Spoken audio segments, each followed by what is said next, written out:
और मेरा छोटा सा संसार, हरि आ जाओ एक बार। मेरा छोटा सा संसार, हरि आ जाओ एक बार। प्रभु आ जाओ, हरि आ जाओ, आ जाओ, हरि आ जाओ। प्रभु आ जाओ, हरि आ जाओ, मैं पड़ा बीच मझधार, मैं पड़ा बीच मझधार, हरि आ जाओ एक बार। मैं पड़ा बीच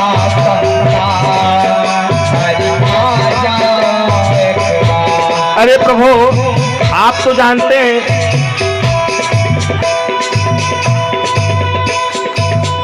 जोगी का भेष बना करके, जोगी का भेष बना करके, जोगी का भेष बना करके, योगी का भेष बना करके, इस तन पे भस्म रमा करके, इस तन पे भस्म रमा करके। प्रभु पूरा जीवन आपके नाम का मैंने गुणगान किया है, अतः सरकार आप ऐसी कृपा करो। मैं अलख लगाऊं द्वार द्वार, मैं अलख जगाऊं द्वार द्वार, प्रभु आ जाओ एक बार। हरि हरि आ जाओ, हरि आ जाओ, प्रभु आ जाओ, प्रभु आ जाओ, प्रभु आ जाओ, प्रभु प्रभु आ जाओ, ओ हरि आ जाओ, ओ मेरी नैया पार लगा जाओ, मेरी मैं पड़ा बीच मझधार, मैं पड़ा बीच मझधार, प्रभु आ जाओ एक बार।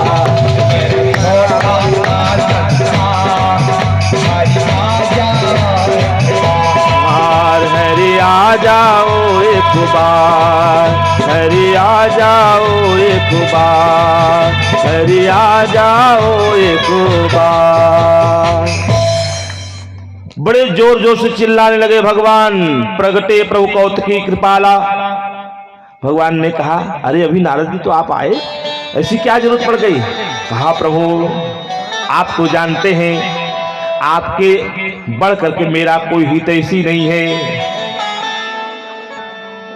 अतः प्रभु मैं आपसे एक विनती कर रहा हूं, आपन रूप देहूं प्रभु मोहि। हे प्रभु अपना आप मुझे रूप दे दो। प्रभु अपना रूप मुझे प्रदान करो, आपन रूप देहूं प्रभु मोहि, आन भात नहीं पामोहि, आप मुझे दो। कहा रूप ले क्या करोगे? कहा प्रभु विवाह करना चाहते, भजन तो कर लिया, आप विवाह करने की इच्छा हो रही। कहा अच्छा ठीक है। कहा प्रभु वही करो, जही विधि हो ही नाथ हित मोरा, जैसे मेरा हित हो वही करो। तो नारद जी समझ रहे मेरा विवाह करने में हित है, लेकिन भगवान कह रहे नहीं विवाह करने में हित नहीं है। कहा ठीक है मैं आपका वही करूंगा आपके लिए जिसमें आपका हित होगा। सोई हम करबन आन कछु, बचन नमृषा हमार, यही विधि हुई है परम हित, नारद सुनहु तुम्हार। जिसमें आपका हित होगा, कल्याण होगा, वो हम वही कार्य करेंगे, इसके अतिरिक्त तो कुछ नहीं। नारद जी उल्टा समझ गए, भगवान ने 3 रूप दे दिया। अच्छा नारद जी जब आए तो उसमें भगवान शंकर ने कहा इनकी लीला में हम भी सम्मिलित होंगे, क्योंकि प्रभु आप लीला करने जा रहे हैं। भगवान श्रीहरि ने कहा नहीं नहीं आपको इस लीला में सम्मिलित नहीं होना। कहा क्यों? कहा इसमें श्राप भी मिलता है, उसमें श्राप लेना है, और नारद जी श्राप देंगे तो अब आपको कष्ट होगा, तो मुझसे बर्दाश्त नहीं होगा सहन, इसलिए आप मत आओ। कहा नहीं मैं तो आऊंगा। कहा नहीं आप ना हो किसी और को भेज दो। तब भगवान शंकर 2 गण को भेजे। तहां रहे 2 रुद्रगण, ते जानई सब भेऊ, विप्र भेष देखत फिर, ब्राह्मण के वेश में, परम कौतुकी ते, मजाकिया किस्म के थे, मजाक करते। नारद जी को रूप दे दिया। जब लोग देखें नारद जी दिखाई दें, स्वयं देखे तो हरि भगवान विष्णु के समान दिखाई दें, और जो विश्वमोहिनी देखे तो बंदर के रूप में दिखाई दें, और या तो उन भगवान शिव के गणों को बंदर का मुख दिखाई देता है नारद जी का। पहली पंक्ति में नारद बाबा बैठ गए और उनकी पंक्ति में बैठ करके विचार करने लगे। और नारद जी को देख करके कूट करते, कह रहे कूटे नारद ही सुनाई, नीकी दीन ही हरी सुंदरताई।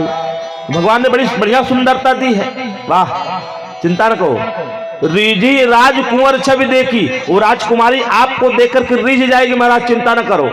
तो नारद सोच रहे, कह रहे हैं अरे भैया इस समय तो मैं तो हूं। अच्छा, उधार की वस्तु पे लोग बड़ा गर्व महसूस करते, भैया उधार मांग कर ले आए हैं, बड़ी अच्छी है। और नारद बाबा इसे कर रहे हैं। इतने में तब तक पहली पंक्ति में बैठे थे, उधर जो है राजकुमारी विश्वमोहिनी वरमाल लेकर के निकले।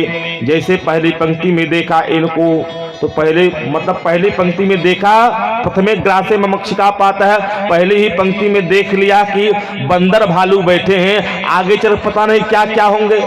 इसलिए क्या किया, जिहि देश बैठे, जिहि देश बैठे हर नारद भूली, सो दिस तहीन बिलोके भूली, सो दिस बैठे नारद भूले,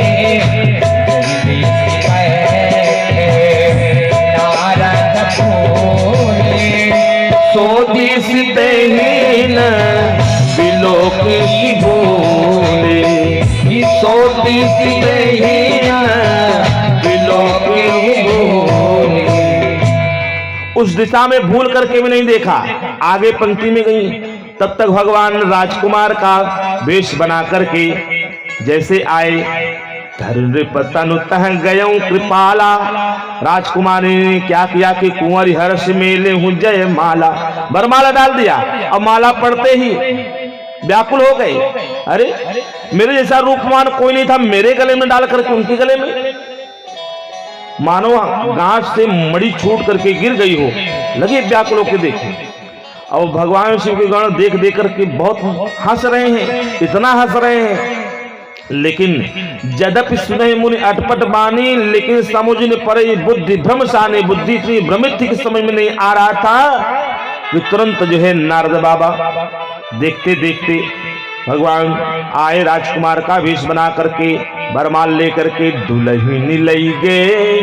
अरे लक्षण निवासा दीप समाज सब भय हो उदासा। राजाओं का समाज निराश हो गया। नारद जी से आकर गणों ने कहा, बहुत विवाह करने के लिए आयो, कम से कम अपना मुख तो देखो जाकर के, बंदर का मुख है। गए जल में देखे, मुख बंदर का दिखाई दिया, भयंकर क्रोध आया, श्राप दे दिया कि तुम दोनों देख रहे थे फिर भी नहीं बताए, मैं तुम्हें श्राप दे रहा हूं, जाई निशाचर हो तुम कपटी पापी दो, हंसे हुआ महिषो ले फल बहुर, हंसे हो मुनि को। दोबारा आओ किसी मुनि को हंसना, इसका तो फल लिए जाओ। फिर भी जल में मुख देगा दोबारा। तो मुनि का वेश मिला, लेकिन फिर भी हृदय में संतोष नहीं आया। पहुंच गए रास्ते में फड़फड़ाते हुए, कह रहे हैं या तो श्राप दे दूंगा या तो मैं मर जाऊंगा, मेरी संसार में उपहास करा दिया। तब तक जाते रास्ते में मिल गए, जाते ही पंथ मिले धनुजारी, और संगर मास हुई राजकुमार, वही लक्ष्मी और वही राजकुमारी मिली। मुनि को देखकर कहा, अरे मुनिवर कहां इतना व्याकुल होके जा रहे हैं। तब नारद बाबा कहते हैं, अच्छे को बुरा, बुरा बुरे को अच्छा बनाना तुम्हें बड़ा मजा आता है। अच्छे घर में बायन दिया है, इसका फल तो तुम्हें विधिवत मिलेगा। मैं तुम्हें श्राप दे रहा हूं कि राजकुमार के शरीर से मुझे वंचित किया। पंच हूं मोही अरे जवन धर देहा, सोई तनु धरहु श्राप मम एहा। और बंदर की आकृति दे करके यह भी मैं तुम्हें श्राप दे, कपि आकृति तुम कीनी हमारी, करिहि कीस सहाय तुम्हारी। मेरा उपकार न करके अपकार किया, मेरे साथ अपकार किया। मम अपकार कीन तुम्हारी। आज जैसे मैं स्त्री के लिए रो रहा हूं ऐसे तुम भी रो। नारी बिरह तुम हो दुखारी। श्राप जब ले लिया तो भगवान ने क्या किया कि अपनी माया को दूर कर दिया। जब हरि माया दूर निवारी।